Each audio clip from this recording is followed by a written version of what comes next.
Wow! Pineapple rice. तर मैत्रिणींनो, आज आपण बनवणार आहे पायनॅपल राईस. पायनॅपलचे छान गोल काप करून घ्यायचे आपण आणि त्याला बारीक बारीक बारीक बटाट्यासारखं छान चिरून घ्यायचं.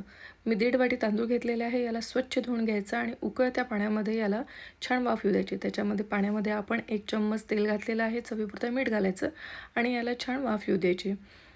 आणि बघा, आपला भात छान झालेला आहे आणि हा जर का जास्त प्रमाणामध्ये शिजला तर थंडगार पाणी घालून याची पूर्ण वाफ काढून घ्यायची. आणि आता आपण भाज्या चिरून घेतलेल्या आहे. टमाटर, सिमला मिर्च, कांदा, हिरवी मिरची आणि लसणाच्या काही पाकळ्या. आता फोडणी तयार करून घेऊ आणि सर्व भाज्या बारीक बारीक चिरलेल्या आपण याच्यामध्ये घालून द्यायच्या.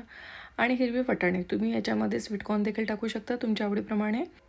आपण भाज्यांची एक वाफ काढून घेतलेली आहे आणि आता याच्यामध्ये आपण आपलं चिरलेलं पायनॅपल आणि 1 चम्मच शेजवान चटणी टाकलेली आहे. आणि आता छान मिक्स झाल्यावरती याच्यामध्ये आपला शिजलेला भात घालून याच्यामध्ये मस्तपैकी परतवून घेतलेला आहे. हा भात चवीला अगदी सौम्य असते, याच्यामध्ये कुठलाही मसाला पडत नाही. मस्त कोथिंबीर टाकून आपण याला सजवून घेऊ. हा भात मैत्रिणींनो अप्रतिम लागतो. तुम्ही नक्की ट्राय करा आणि तुमच्या मला प्रतिक्रिया कळवा. थँक्यू.